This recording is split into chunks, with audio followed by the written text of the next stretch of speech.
Welcome to Haunt Weekly.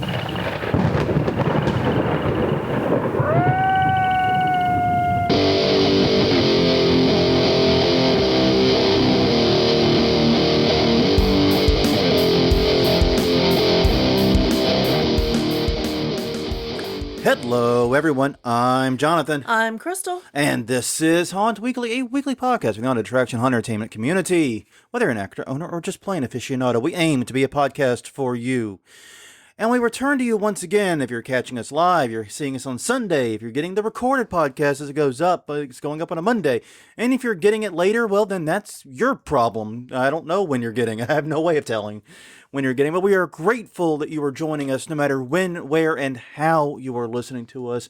Love having you as a member of the Haunt Weekly family. And we've got a great episode this week. I've actually been very excited about this topic because it's one we've kind of beat around the bush a lot. In fact, it was so much so that we both kind of swore we had done it. Yeah.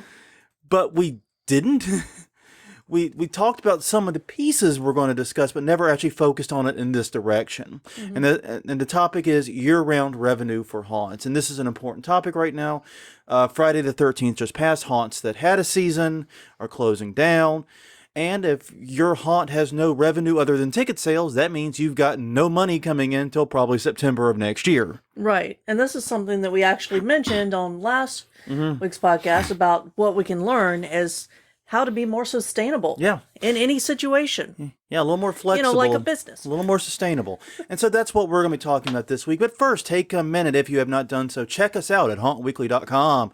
We're Haunt Weekly on Twitter, Haunt Weekly on Facebook, youtube.com/hauntweekly is our YouTube channel. All the episodes are there. They go live there pretty much right as they go live on other formats. So you can get them there pretty much immediately. Some great, easy lists. Like if you want to catch just the news episodes, you can do that pre-trivially at youtube.com/hauntweekly. But you can always find us on iTunes, Google Play, Stitcher, Spotify, wherever you get your podcast from. We are there. All right. So first thing is first, as we often do, we want to talk about the question of the week. Now, last week we had an interesting question of the week. Yeah. Which was, how do you stave off the post-season blues? Mm-hmm. So we were very interested in responses, and we have our winner for this week. It is Tate Haynes, who listens to podcasts. Yeah, we're being a bit self-serving with this one, I admit. Yeah, exactly. Flattery will get you everywhere with this contest. So Tate, don't tell them that. Flattery will secure you everything you desire. So Tate, definitely drop us a message. Haunt Weekly on Facebook, Haunt Weekly on Twitter, wherever's convenient for you. Shoot us an email. Let us know your address, and we will have stuff heading out to you. We'll also shoot you a message, but sometimes that doesn't work as well. Yeah. And because messages from pages get stuck in that. Yeah, we really need to sit down and sign the cards and mail out the stuff. Yeah, we do. Okay, we do have a bit of a backlog mailing up, but it will be going out soon. So yeah, we will get that done. Mm-hmm. But Tate Haynes, thank you very much for participating. And those of you who want to participate, if you're here with the live chat, please leave your answer in the live chat when we ask this week's question. And you can also do so through all the other channels we mentioned. Mm-hmm. So that brings us to the question for the audience this week, which is, what is your favorite year-round revenue source? I wonder how this will tie into the episode. Like only completely and totally. Yeah. So yes, definitely take a minute. If you are joining us in the live chat, you can leave it there. If you were catching us after the fact, you can send us an email at hauntweekly.com. Tweet at us, once again, Haunt Weekly on Twitter. Message us at Facebook, Haunt Weekly there. Or leave a comment on this YouTube video. Basically, any way you can get in touch with us, we check. Yeah. And they get put in the pool. And then usually about an hour before we go live the next week, we pull them all together and then decide the winner, or sometimes minutes, depending on how panicked we are in the run-up to it and how lazy our Sunday has been.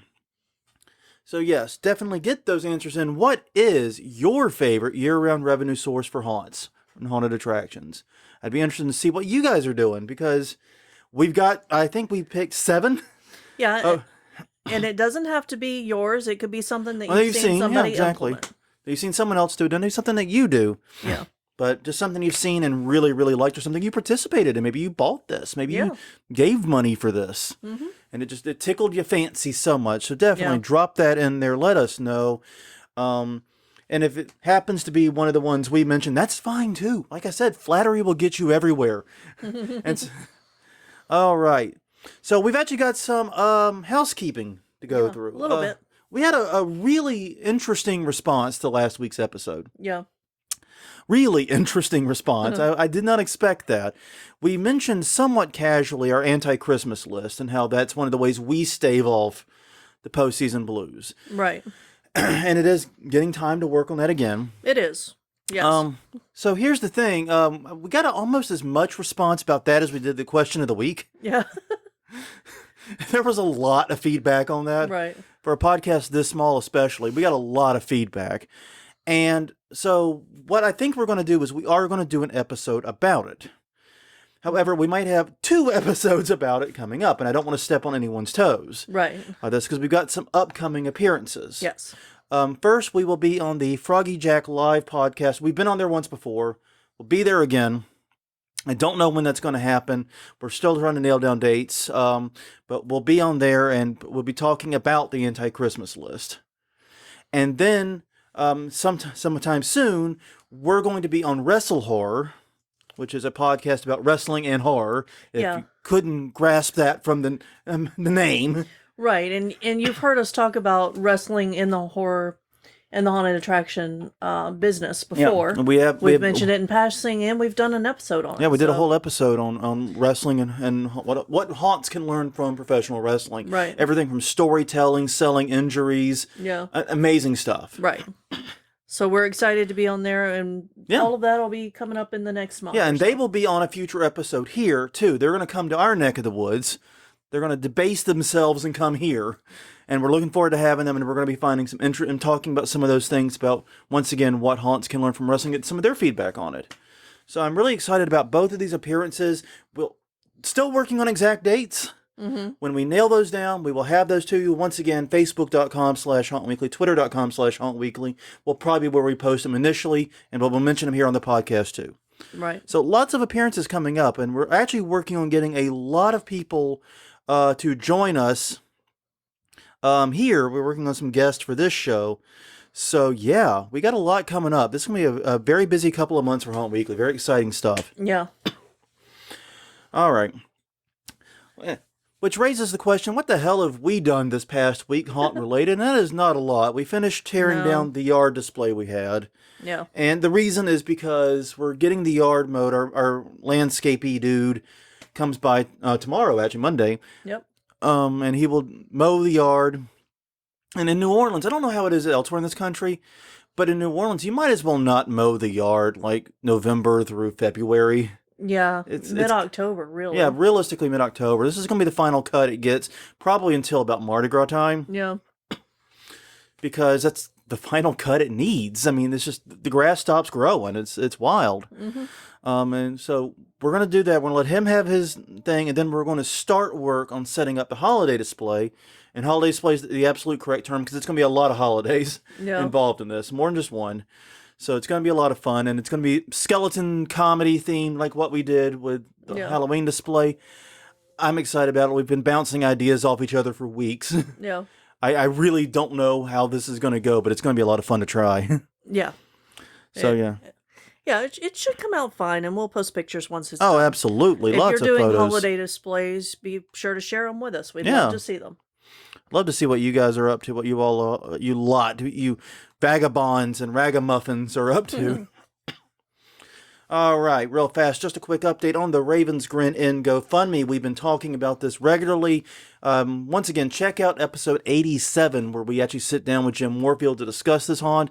It is a unique and amazing attraction. Nothing like it in the haunt industry. Right. I can say that with a great deal of certainty. Yes. They started a GoFundMe a few weeks back asking for $7,000 just because they have been closed. They're a year-round haunt. Yeah. So they've been closed, since March. Mm-hmm. They're only asking for $7,000. Go to tinyurl.com/GoRavensGrin. That's GoRavensGrin.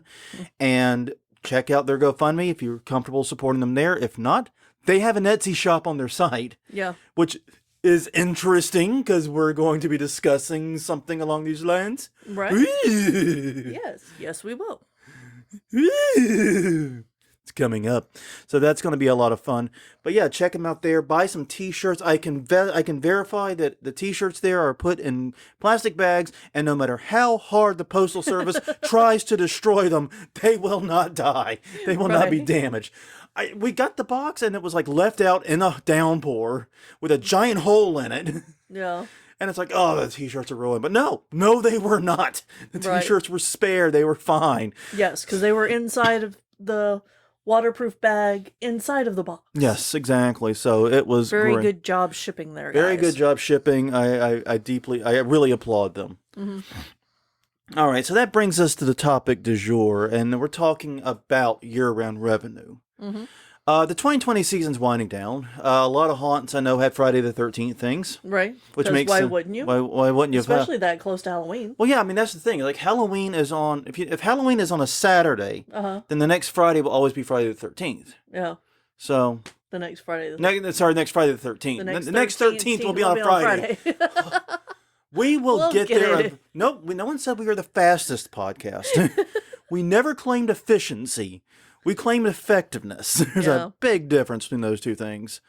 So yeah, we will get there. Yeah. So yes, but season's winding down, and for a lot of haunts, that means it's the end of making money. I mean, haunts are going into shutdown and going to planning mode, drafting what they're going to change for next year, starting to think about it. Not in my experience, most haunts spend the next couple of months thinking about those things. And then maybe starting work in early next year. But well, there are a few that do plan years in advance and just go through a list, Yeah. But those are mad lads. Those are very few and far between. Sorry. But basically for the vast majority of haunts out there, that's the end of revenue making. Right. For the year. Yeah, and I have a feeling that because this year was so weird, that we don't know. I don't expect haunts to make a lot of changes for next year. No, I don't either. Other than maybe undoing any COVID changes they did, if that situation winds up improving, which I mean that's one of the things. The 2021 season is now a question mark. We went from in March, 2020 haunt season will be fine, to 2021 is looking dicey. We've all gotten an education in the past year. Mm-hmm. Yeah, exactly. Yeah, so we're gonna sorry, got a little distracted there by the chat, but yeah. Yeah, I know. Sorry. It's hard, isn't it? It is hard. I agree. It takes some getting used to. It does. I'm still learning how to participate in the chat and talk at the same time and not sound like a damned idiot when I do it. But anyways, basically though, if you're not a year-round haunt, you're not making year-round revenue in most cases. So we wanted to fix that. Right. Our idea was we wanted to find ways haunted attractions could make money 52 weeks a year, 365 days, all 12 months, and things that could be implemented now. Right. Or almost now. Yeah. Yeah, I mean, it might take you a little while to get some of the stuff set up. But they're all things once it's there, it's there. Well, and all of the things we're talking about, because we're not going to be talking about escape rooms and axe throwing. Right. Those types of things have been like the go-to. Yeah, people have already done that if they're going to. Yeah, they've already done it if they have the ability and desire to do it. They've already done it. And also, they're not the pandemic-friendliest activities. Exactly. It's kind of, an escape room is a big ask in 2020 right now. It is. I do know that they're open, though. There are some that are open, at least. How? But they are. And I know they're having to go through a lot of additional cleaning headaches. They're having to go through and sanitize. And good God, sanitizing an escape room just sounds like a nightmare to me. Yeah, this is a revenue stream where, you have to put signs saying, don't pull on electrical cords. Because people they will touch everything in an escape room. Do not touch the outlets. These are just outlets. Yeah, exactly. Please. But then again, a lot of escape rooms don't help that by having electric puzzles. No. Like the one that we went to is like, don't touch the outlets, but you can touch the fuses. Like, Huh. Huh. Yeah. Yeah, okay, that's a little weird. Yeah. So yeah, we will not be talking about physical escape rooms and axe throwing. If that's year-round income you've probably already got it or have a plan to obtain it. Yeah. But still, there is a bunch of things that you can do starting today and have up and running probably on almost all these cases a lot sooner than you think. Right. And the first one is, Virtual escape rooms. I thought we weren't talking about escape rooms, Chris. Exactly. We're not talking We're about not physical talking about physical ones. But virtual ones are a different story. Yeah. And you can see our experiences about it. You can Yeah. hear about it on episode 247. Yeah, we need to do some more. I think we need to get with Ellie and do a few more. Yeah, we should. So virtual escape rooms actually predate physical ones. This is how it got started. Yeah. Was with little flash games that you got out of the room. Yeah, and now that Flash is no longer a thing, Yeah. I wonder if all those old virtual escape rooms are just dead to the world. I don't know. It's harder to find true ones that are fun, though. Yeah. Because I've looked for them. Anyways, but yeah, this is how the escape room got its start, was virtual escape rooms. Yeah. And right now, a lot of haunts, and a lot of escape rooms that don't have haunts attached to them, have launched a secondary or a new primary business in some cases of creating virtual escape rooms. Right. And as she said, episode 247, we went into much greater detail than we can go here. So Right. if this is an idea that interests you, I'd go back there. But yeah, I mean, we have played escape rooms that have ranged from the very simple and quick to set up. Yeah. You just need, some images and a few questions and a few puzzles and Images. I think haunts have, cool sets. Yeah. I think they might even have a photographer that they could call. yeah, you don't need much, and there's not a lot of programming involved. There's a surprisingly little amount of programming, actually. Yeah. The hardest part is coming up with compelling puzzles that exist in a virtual space. Right. And honestly, a lot of the puzzles you do in a regular escape room translate very well. For example, the 5-number combination lock, which seems to be everywhere, Right. translates super easy into a password online. Yeah. Things like that. Yeah. Exactly. And, so that is one way to do the virtual escape room. If you already have an escape room, but you don't have it open because of COVID, there are people you can have your person in it, your employee in it, and move the things around for people. Now, who are we have making not done an suggestions. escape room like that. Right, because And we feel squeaky about it. I feel kind of weird ordering some dude or dudette around like that. Yeah. Well, and I'm glad that you can only see their hands, because I can imagine how many times I'd be rolling my eyes at the stupid suggestions that customers would make. Yeah, hopefully they're not mic'd. Yeah. You dumb mother. Yeah, exactly. You stupid son of a It's like- bitch. Yeah. You know it's bad when you see the hands like leap up and hit their own forehead and smack. That's why you only see one hand sometimes. Because Because the other one's face palming. Exactly. But no, this is a great pandemic-friendly activity. And if you do a digital-only one, Right. basically you have a one-time setup cost, and every time someone buys it, you're just earning revenue from it. Yeah. Yeah, and I mean, you can charge close to An your actual full escape- price. yeah. We've paid escape room prices to play online escape rooms. Now, one thing about that is it's not per person usually when charging Right. tickets. So it's like, yeah, it's $30, but that's for your entire team. Yeah. Yeah, and yeah, you'll have to work out your own pay scale for that. Yeah, you will. And honestly, it's the best way to do that is just to see what else is out there and figure out where yours fits next to theirs. Right. The relative complexity and depth of what you're doing. Because like I said, these can go from very, very basic. I mean, teachers are setting these up for classrooms. Yeah, exactly. Using nothing but Google Forms. Yeah. Yeah, and I think the one that we played in England did that too. Yeah. Because you just put in the password, unlocked the next area. And it told you kind of what to do and where to go on the interwebs to find the next Right. answer. Exactly. Yeah. So yeah, I mean there are issues there. Obviously, you're going to have support for it, and this is going to be much easier to execute if you have a strong online presence, Right. especially with your social media and your website. If basically your online stuff is completely an afterthought, Yeah. and you've not really invested much in growing either your social media or your website presence, you've got a lot further turf to cover than someone with a strong website, good traffic to it, good social media following on multiple platforms.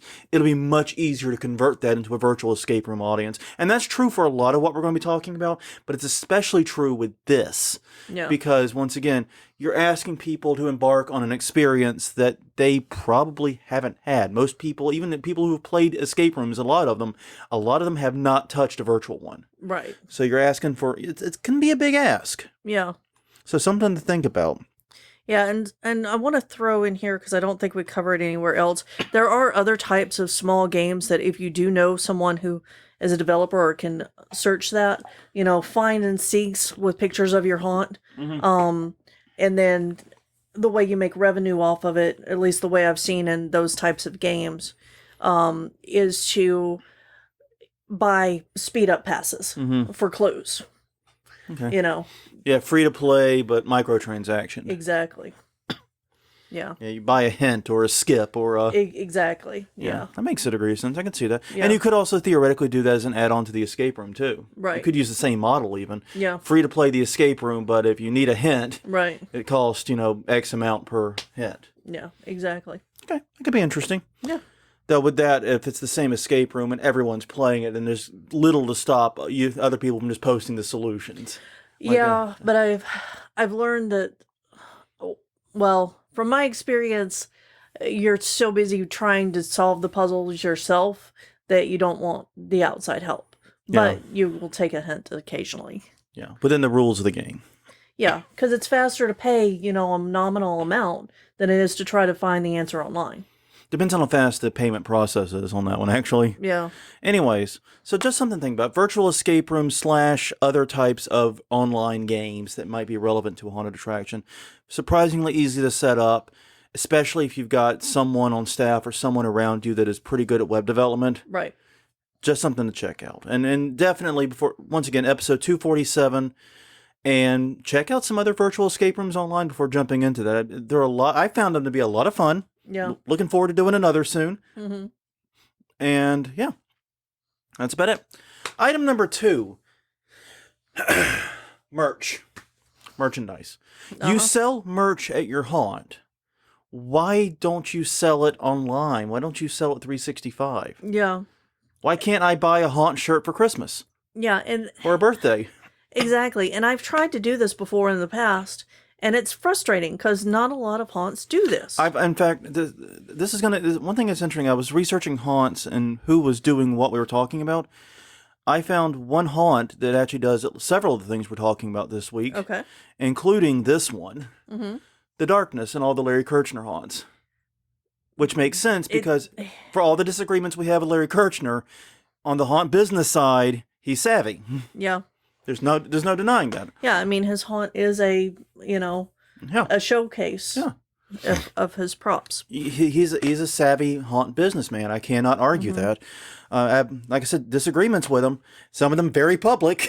Yeah. But I give credit where it's due. He's very savvy on the business side, and he actually has this one and the next one right on the Darkness's homepage. Yeah, now I wanted to make sure before I said anything, but this is the one because my brother loves 13th Gate. Yeah. And we used to get him shirts every year, but especially this year, since we haven't been able to go, we weren't able to go. I just checked their site and they do not have one. No, and it makes absolutely and they haven't. No sense. Yeah, because if anybody should, they should. Yeah. Basically, setting up an online merch store is stupid easy. I've had several over the years. It is stupidly easy. It is... Okay, it used to be stupid hard. Yeah. I remember way back when you first launched Gothic Elegance, what was that, 2001 or some crap like that? Yeah. Sitting there and having to code the PayPal buttons by hand and all that crap. Yeah. Oh my God. Eventually I took over all that. You did. But for the initial setup, I'm sitting there coding all these like 100 PayPal buttons by hand and hating my life. But in 2020, there are literally services that will do it all for you pretty much. Yeah. All but. Yeah, exactly. They make it really easy. It's basically filling out a form to get a product online. And it gets even easier because it, doesn't even really require money. No. Because you can use a print-on-demand service. And I Googled print-on-demand services for this and just immediately got overwhelmed by an avalanche of these services. It was like, I'm drowning in print-on-demand services. Yeah. So Printify, Printful, Teespring, Cafe Press are just some of the bigger names in that industry. Right. And a lot of these will set up your shop on their site, but some will actually integrate with a Shopify site or a Squarespace site or a Wix site or a WooCommerce site or whatever type of storefront you have. And basically, your customers will never know they're getting a print-on-demand product. Exactly. You will never look, smell, touch, taste any of these shirts. They will be bought online, you will get your cut of the revenue, and they will be shipped from the printer directly to those people. Which I really like that, because as the prize winners have known, I might be a little late with the shipping sometimes. Yeah. So having somebody else handle all that for me, I like that. So, what's the argument against it? Oh, we don't want to get into a shipping service. Don't. Yeah. Just don't. Yeah. What other arguments could there be? You hate making more money? Yes, and so I hear in my head some of our listeners going, but you guys have been talking about getting shirts in an online store forever. Well, maybe that'll be something that we do over holiday break. Yeah, and honestly, part of the reason we haven't done it is because our audience, even though we've got a very loyal, very awesome group of people, we're not a very big podcast. And we actually have no desire to be a big podcast. It's one of the funnier things about it. We like our niche. We like the people we have. Yeah. We like our group. We like our peeps. So it's absolutely a valid point, though, that we should, if it's so easy, we should. But yeah, I mean, if you have physical merch, just simply get a Shopify or a Squarespace account and run with that. Either or can set you up with an online store for physical goods very, very quickly. Mm-hmm. So yeah, it works out very well. Yeah, now I will say that I have used both Etsy and Shopify and Squared. Mm-hmm. No, it is Square, but the Square store's through Wix. Right. Yeah, so Square's online site. I like the Square online site best, Shopify next. Etsy, I do not like because they take a large chunk. It looks like it's really cheap to list stuff on there, but their percentages add up. Yeah. So I'm just going to warn people about that. And it adds up really bad on higher ticket items. Right. It's one of the things to note with Etsy. Yeah. So if you have more expensive merch, Etsy's probably a definite no-go. But like for T-shirts and things, it might be more fine. Like you were selling $100 headdresses and things like that, right, versus a $20 T-shirt or a $25 T-shirt. Exactly. There's a big difference. So just do the math is what it comes down to. Take the minute, do the math. If you want to get your hands a little dirty, WooCommerce setups are pretty easy to create and work with. I mean, that's a little messier, a little less hand-holdy, but not by much, if I'm being honest. And that way you're not paying a storefront fee. You're just paying for regular good old-fashioned hosting. Exactly. But seriously, this is so easy to do. I do not know why every haunt that has merch sales doesn't do it. I don't either. If you have online ticket sales and no online merch sales, why? Just why? Yeah. Well, I mean, serious question. No, what is holding you back? Yeah, what is holding you back? And if you've got like overstock that you bought that has a year on it, you might be thinking, oh, customers don't want, a shirt that says 2018 or something, but they might, because especially they if they're do it for collectors. bands all the time with the tours. Yeah. The Metallica tour 2020. Buy the shirt and whatever. Yeah, no, I mean, it's true. And especially if the shirt changes, like the House of Shock shirts. Yeah. People brag about their collection of those. Right. Even now, Yeah. All these years later, people still brag about that. Yeah, we bought one a year. Yeah, for a while there. For a good while there, yeah. Yeah, and we bought the first year from New Orleans Nightmare. Yeah. We bought one then. But no, I mean, if you have shirts that change, this is... And you should have shirts that change. Yeah. This is just throwing money away if you're not doing this. I'm sorry. Yeah, exactly. You're leaving it on the table. You're leaving it on the table. Yeah, it might not be a huge line of business, but believe me, birthdays, Christmas, T-shirts, other holidays, birthdays, Christmas, other holidays, whatever. I mean, Some guy wants to give his girl a haunt shirt for Valentine's Day. What the hell? What if a couple got married at your haunt and they want to buy shirts for everybody in their party? or something, or even just something for their anniversary. Exactly. That was what I was getting to next, is anniversary gifts. Yeah. Because haunt weddings happen. That actually brings us into some other stuff. Yeah. Which, okay. Which the third item is? Film commercials and shoots. Yeah, film and commercial, like film and commercial shoots, but also I would add location existing, like being a location for Exactly. things. For like weddings, like we were just talking about. Yeah. Being a location. Yeah. Yeah, this is always interesting because take it from someone who lives in Hollywood South, quote unquote, what they've been calling New Orleans for years now. Much to my chagrin when I try to go to the point in the middle of a fucking shoot for the Claw series. Sorry, that meant absolutely nothing to anyone else. Well, yeah, it wasn't the Claws that was so. Oh so no, bad. it was the Purge TV The series. Purge It was TV really series bad. Oh, was there every weekend for like 2 months. And blocking off every goddamn thing. And filling up our bar with zombies. I don't mind zombies in the bar. I just mind the bar being full. It's a small bar, man. We can't be assholes and elbows even pre-COVID. Come on. Yeah, it's about this size. It's literally like, the sitting area is not much larger than the room we're in. Yeah. Seriously. But yeah, the thing about it is you have a lot of well-made sets and things in the haunt, and filming is ongoing. Yeah.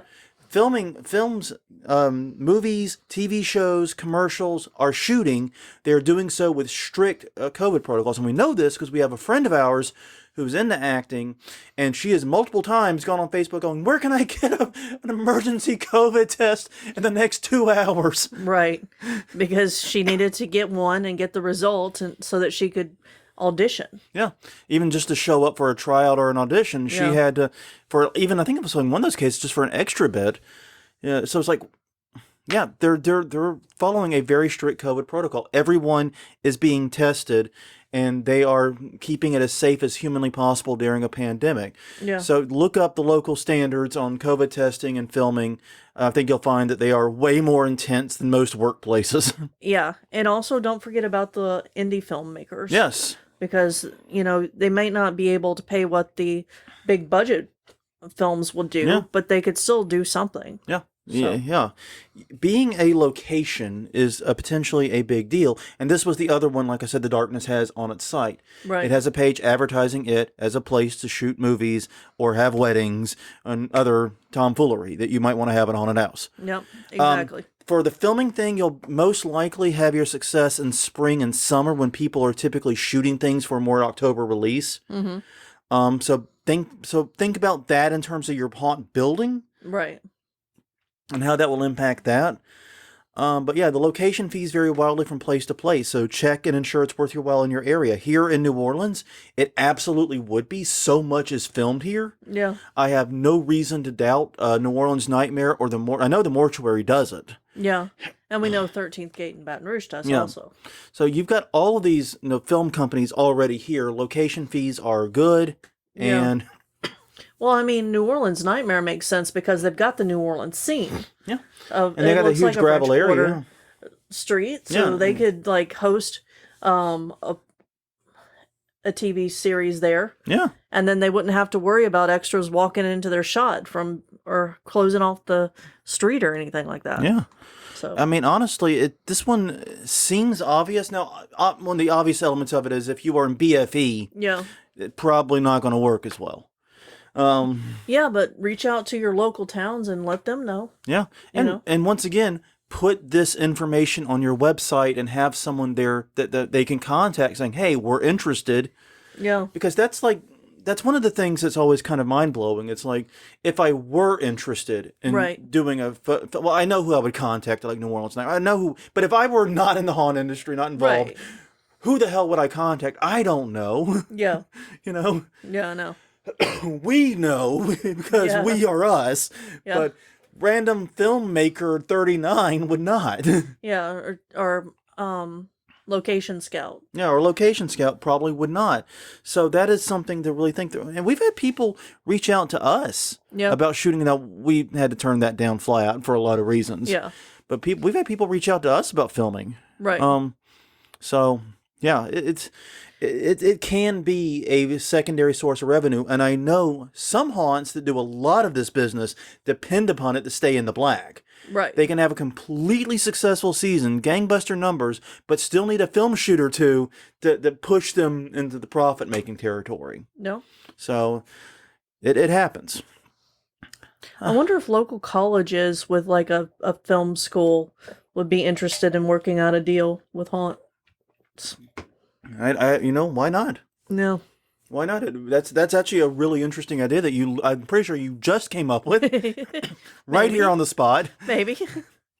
No, it's not a bad idea. Reach out to your local schools, colleges.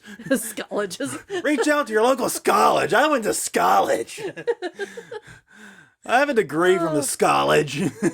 God. Reach out to your local schools, and this could include both high schools if they have like magnet schools for the art might have a film department, Right. and also colleges, not colleges. That won't do you a whole lot of good. Yeah. Reach out to those. That's a good idea. All right.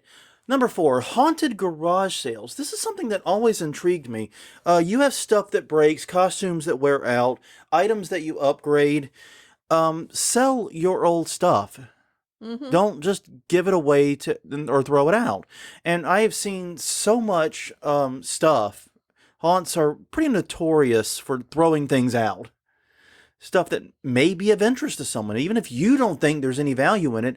Maybe someone that's a big fan of your haunt remembers that prop. Right. Or someone, or another haunt, maybe a home haunt or a yard haunt or a charity haunt. Yeah, that prop may not be very good to you, but for them, it would be top tier. It'd be a spotlight piece. Yeah, exactly. And yeah, they'd be willing to part with a little bit of money for it. Is this going to be a major source of income? No. No, but I mean, even so, after restrictions and we're back into in person, this could be an in person thing. Yeah. And you could have crafts shows like dark art markets at your haunt whenever we're able to meet in person again. Yeah. But I mean, like the Haunted Garage Sale was a HauntCon tradition. That was the last day of HauntCon. After the classes let out, they would set up the Haunted Garage Sale, and we would all go and look at what haunts were trying to dispose of and ideally make a quick buck off of. And we bought a few things at those. Yeah.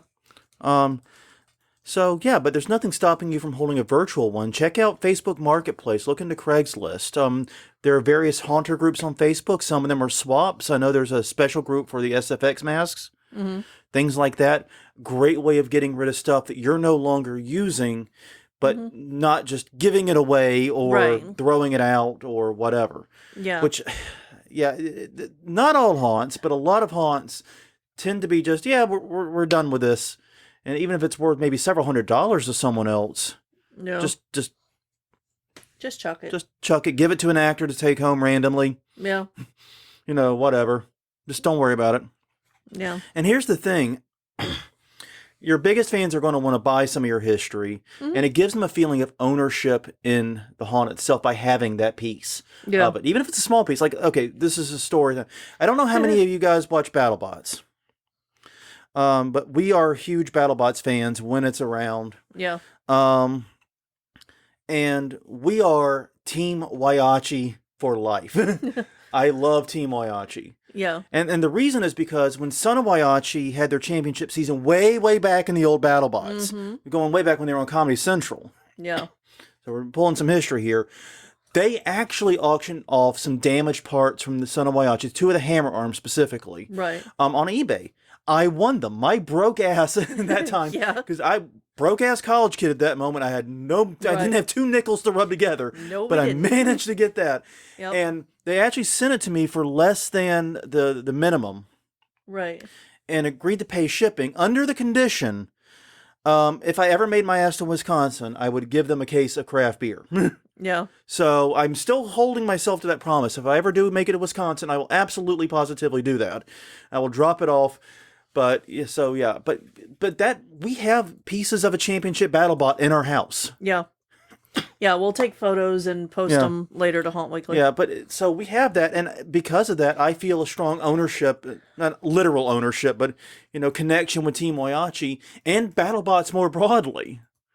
I mean, you don't end up with 2 heavy-ass metal hammer arms without feeling a little bit of a connection. That's love. That's love for you. Yeah. So yeah, if you have things that are interesting but maybe not super useful, you might be able to get some money for 'em. Right. Just a thought. Yeah, and I want to talk one quick Sure. second about the idea of the markets at the haunts. So how do you make money off of that? Because other people are selling their stuff.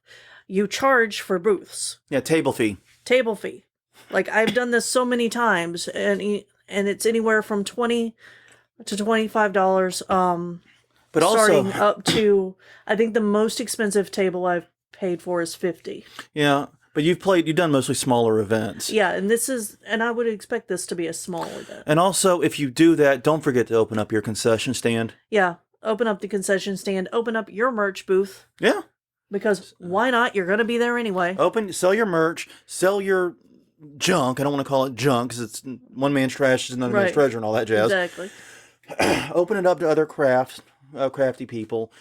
Yeah. Sell your food, sell your merch, sell your used stuff, Yeah. and collect table fees from everyone else. Yeah. And That's back, Yeah. And back to the garage sale for one moment. I just remembered our light tunnel, our long display of pumpkin lights started with a Halloween arch we bought as a haunt con garage sale. Now we graduated past that arch. Yes. Yes, we Mercifully. gave that one away. We did give that one away. We did not Yeah. attempt to resell that one. No. No, we gave it to did give that one away. neighbor. Yeah, who lived a much better use, a much better life there. All right, number 5. All right, character appearances and cameo. And Jonathan mentioned cameo last week. Yeah, I did. So, and we really should have switched numbers looking at this because I had the haunted garage sale because I grew up going to garage sales. Yeah, and I guess I'm the one that spent like an hour on Cameo.com I today. know, telling us all the people we could pay to have us say things for us. Yes. Basically, if you've never been to Cameo.com, do it. Yeah. Absolutely, positively do this. It's also an app, apparently. Yeah. I just went to Cameo.com. And the long and short of it is celebrities, large, small, and indifferent, get paid money. They set the rate themselves, and they get paid money to do short promotional things. You can pay them to say custom messages, basically. Yeah. And it is like the most eccentric list of people you It can is. fathom. Yeah. Like nowhere else in the universe is Ernie Hudson sitting next to Mick Foley, Right. but on Cameo homepage he was. Yeah. So things like that. And Mick Foley is a wrestler for people who don't know. I think everyone knows who Ernie Hudson is. But no, it was crazy. Like we saw Mick Foley, Ernie Hudson, Redman, Santa Claus, or someone claiming to be Santa Claus. Yeah. Doug Flutie was on there, the NFL player. Mm-hmm. It's like, wow. You've got this weird assortment of athletes, YouTube celebrities, Right. Actors, musicians. Yeah. I mean, for the love of God, the Satchel, this guitarist from Steel Panther, was there Yeah. hustling. So, yeah, a lot of people are making a side hustle here. I did not see any haunted attraction characters, though. No. No, where are they? Where are the spooky kids?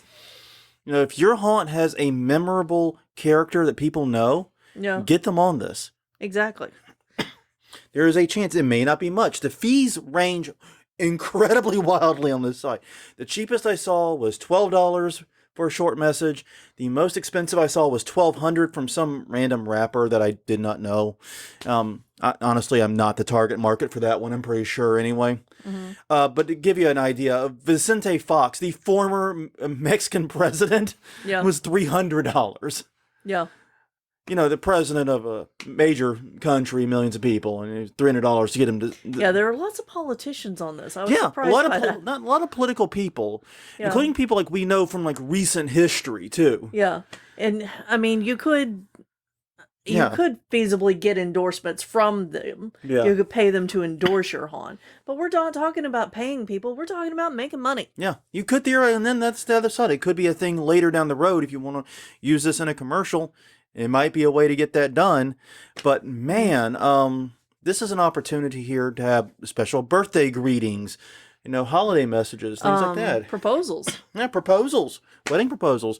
Your haunt character could be responsible for causing two people to get married by doing Yeah, a Halloween custom lovers. Halloween lovers giving a custom wedding proposal. Yeah.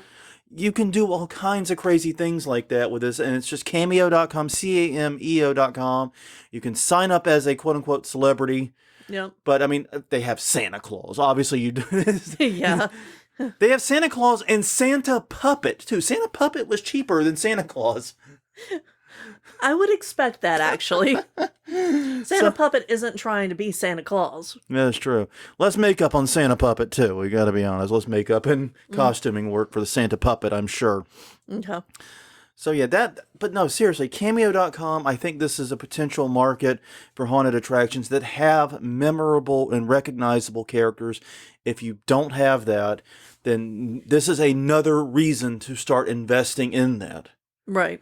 I mean, exactly. And then I am deeply frightened at the number of haunts, big haunts in some cases, that do not have major characters like that. Yeah. I mean, we mentioned, as we were trying to think of, who's locally, who's the big character. And it's like, well, I think Jonathan's I think it as Bernie Baxter is actually it, even though we were small potatoes, but it's just because the other major haunts haven't really put forth a character. Now, the House of Shock did.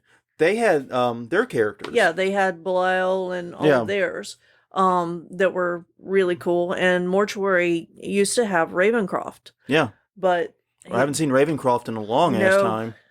Brought him out of retirement for the 10-year anniversary. Because, Ravencroft was the guy, like, the first, 5 or 6 years or so of the Mortuary. Yeah. He was the big dude, and he would usually be roaming in the queue line, welcome to my house, and doing Exactly. doing you were shtick. Going into his place. This is my house. What are you doing here? Yeah. He was actually a really good actor, too. Really, really good. Yeah, and whenever we think of ones from elsewhere, Max with Pumpkin Smasher. Yeah. And that's the only named character I know, probably because I know Max. But he does a lot of photo ops with kids and things. Yeah. And has an own. Yeah, Max, if you can, get Pumpkin Smasher on Cameo. Yeah. Get on it. Yeah, exactly. Get with the your haunt and make it happen. Work it out. Trust me, it's an opportunity. I'd be very curious to see how it goes. Yeah. Okay, number 6. All right, Patreon. Mm-hmm. We're gonna need a little crow here. Yeah. Well, yes and no. Yeah. Go ahead. We talked about it back in episode 77, and we said that we didn't really see it working for haunts. Yep. But we've learned a lot since then. We've grown, because that was almost 200 episodes ago. Well, that, and I think we were focusing more on the risks than the rewards of it. Right.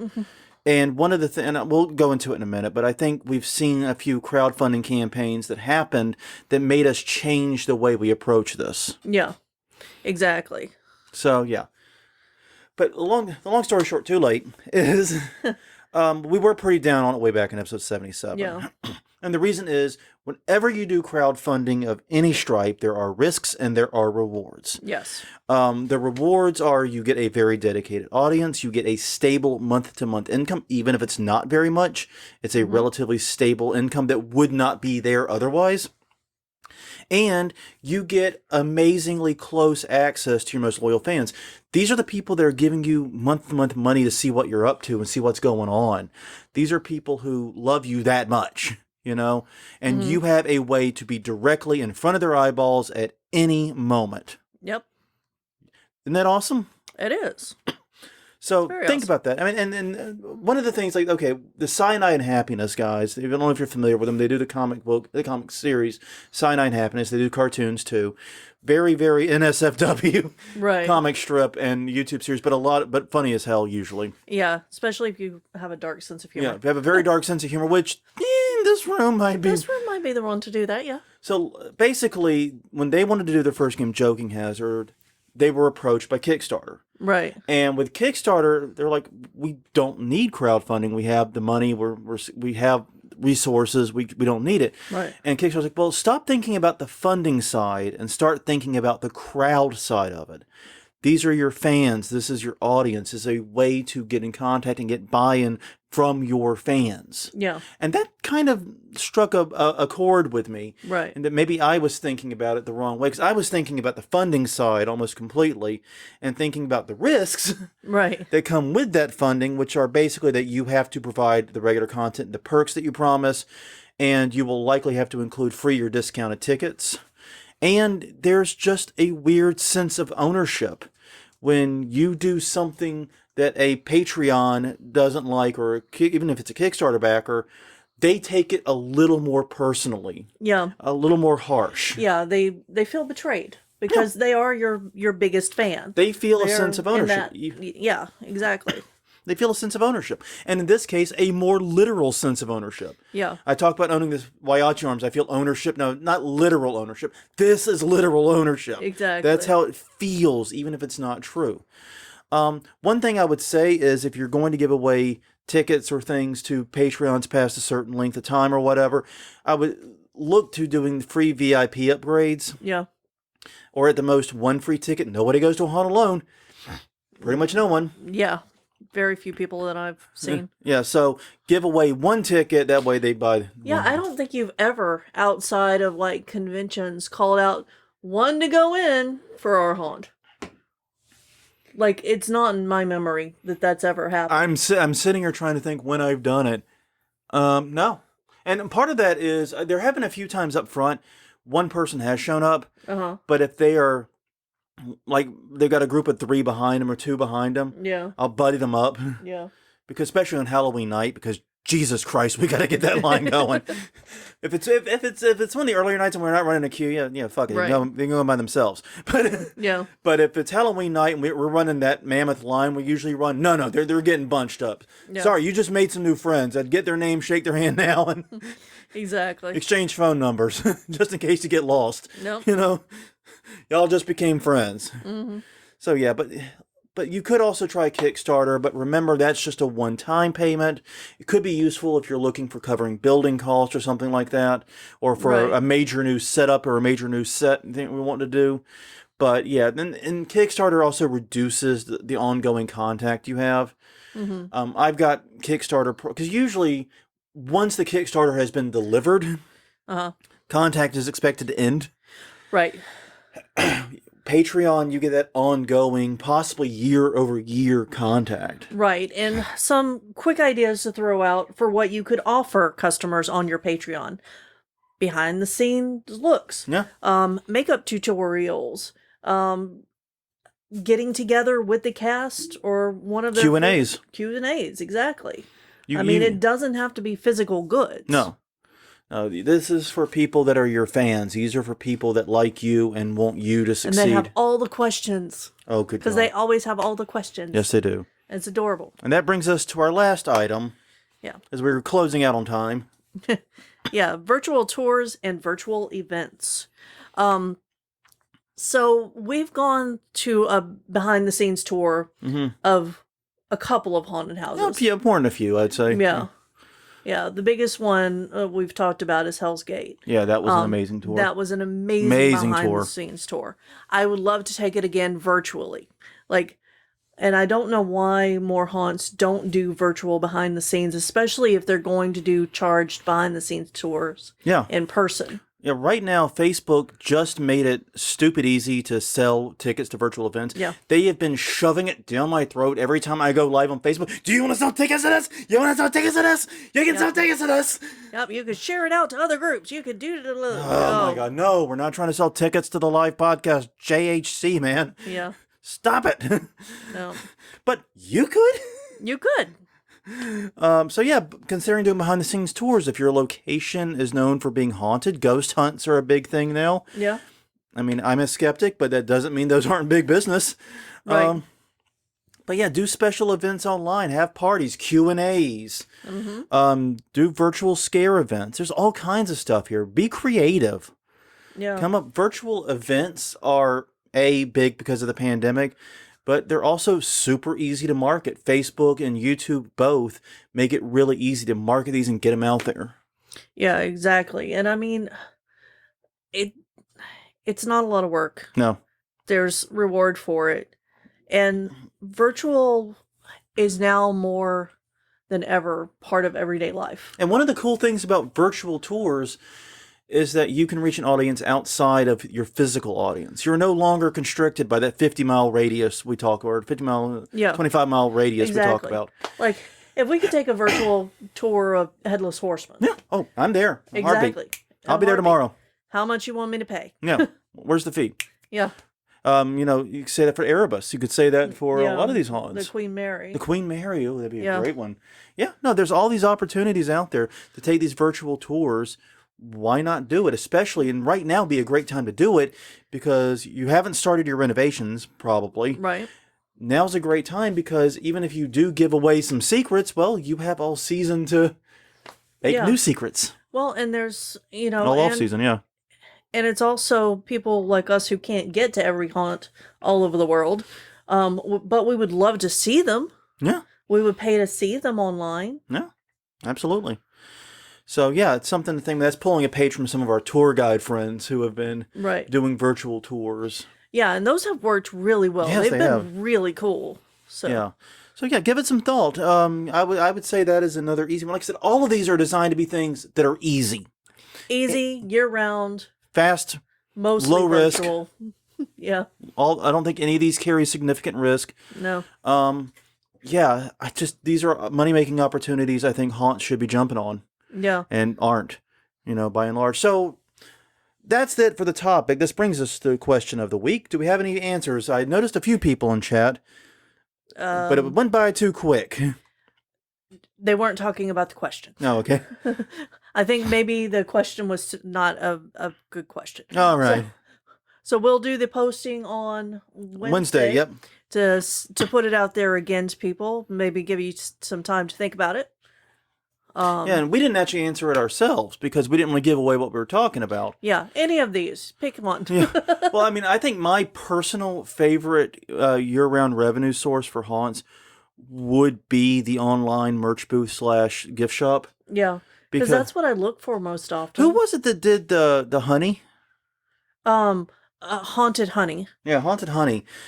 It's in Louisiana, but basically sometimes bees make honey in cemeteries, in the tops of gravestones and things. And these guys have found a way to go and collect the honey, and are now selling it. Yeah, they're selling honey from graves. Yeah. That's awesome. And honestly, that seems like it'd be a dead ringer for sale at a haunt or on a haunt's website. Yeah, exactly. Just saying. Yeah. Seems easy to me. It does. Well, on that note, everyone, thank you very much for joining us this week. I greatly appreciate it. The chat's definitely been active. Yeah. This week. I appreciate everyone who joined us live, and I Yes, appreciate all of you who are joining us after the fact, whether on YouTube or via your favorite podcast app. Once again, this is Haunt Weekly. This was episode 259, talking about year-round revenue sources for haunts. You can find us at hauntweekly.com, Haunt Weekly on Twitter, Haunt Weekly on Facebook, youtube.com/Haunt Weekly is the aforementioned YouTube channel. And once again, you can find us on Google Play, iTunes, Stitcher, Spotify, wherever you get your podcast. We're probably there. So until next time, I'm Jonathan. I'm Crystal. And we will see you guys next week for episode 260, which means it's time to do The news. Should be an interesting wrap-up to the 2020 season. Yeah. We'll see you all then.